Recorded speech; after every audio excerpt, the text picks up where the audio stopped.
This is January, I think the 5th. Yes, sir. It's the 5th.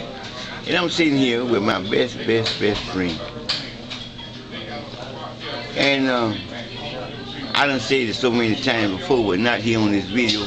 Happy New Year's, man. Happy New Year to you, my beautiful brother. Yes, sir. Yes, sir. Yes. Happy New Year. Happy New Listen, Year. Yes, sir. I got a good question. Yes, sir. How do it feel being you? Well, sometimes I use my fingers, and other times I use my mind to try to feel myself. I hear you. And then once I do that, I have to back up and start all over again. Because I find myself beneath the water swimming like a fish and don't know how to even test my own feelings. I hear you. And so I guess I'm going to have to let it rest with you. Let you do the testing for me. I hear you. Test me by the way I live. Test me by the way I treat you. Test me by the way I treat other people. And I think that it just may be the way God tests me. And I believe He is the master of all tests, and I hope I pass whatever qualifications and lines He got for me in store. For me, I hope that I can pass that test. Oh man, how superbly put. Okay. You know, you do a lot of things for many people. You do a lot of legal work. Right here. And this is the corner heading here where you come into the cafe and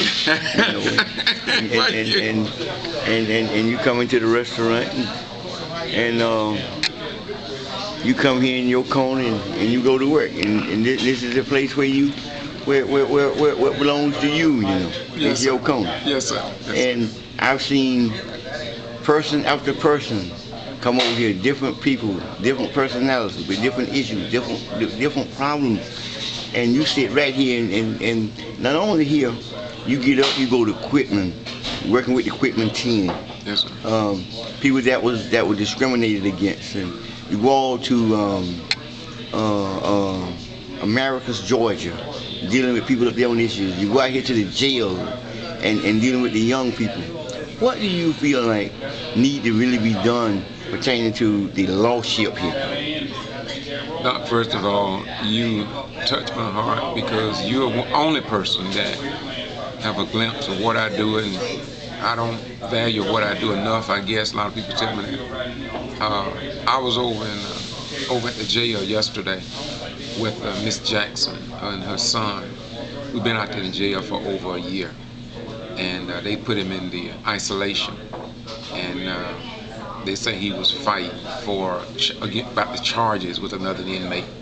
They put him in jail in isolation for 30 days. And he go to trial on the 10th and the 14th, and the question is his mama wanted to see him.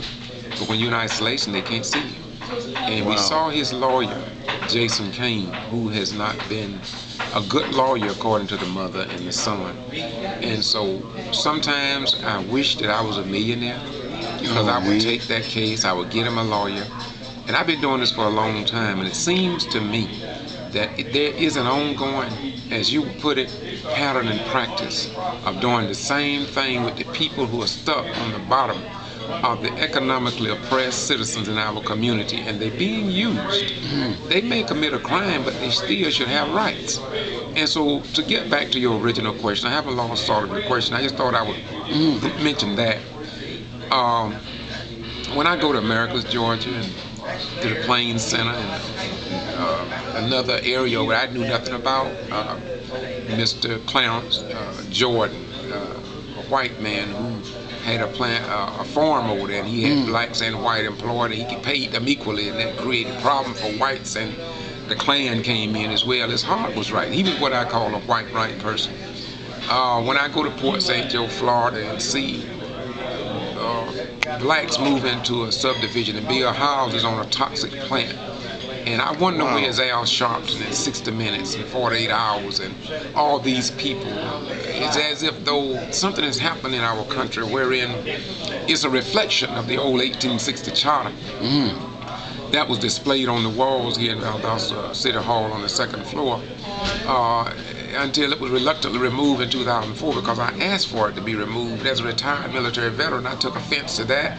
Valdosta is also the home to Moody Air Force Base, and to have an 1860 charter which said that the mayor and council shall pass all proper necessary laws and ordinances for the control of slaves and free persons of color, and to suppress, control, and abate all nuisances arising from hogs, dogs, horses, and other livestock straying at large here in Valdosta.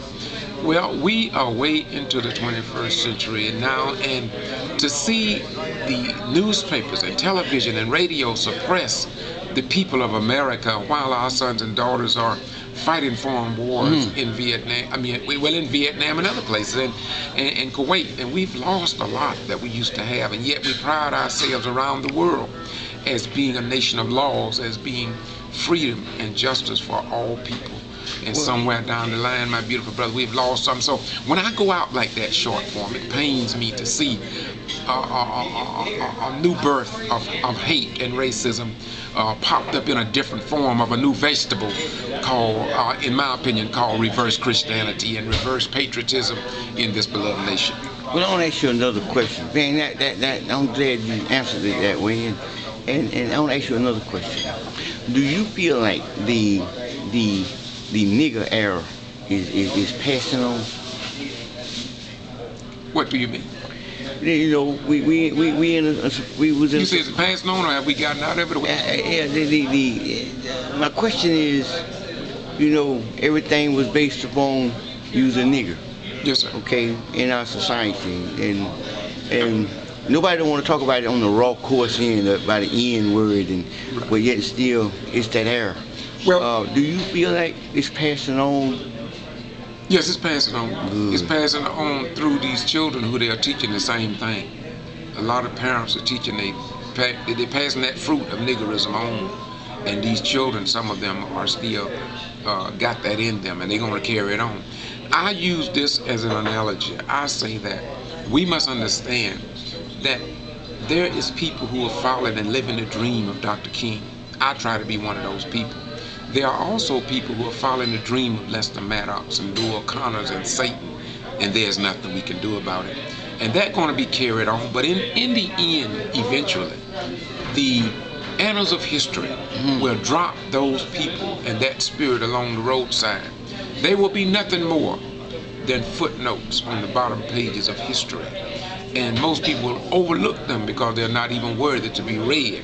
And their children, those who teach their children hatred and the nigger syndrome, what they will do, the children and the great-grandchildren will see them as what they was, and that was less than what God intended for a human being to be. So you feel that the era of integrity is going to prevail? Every day, my beautiful brother, I am encouraged. Just yesterday, I went with Miss Carol Ward from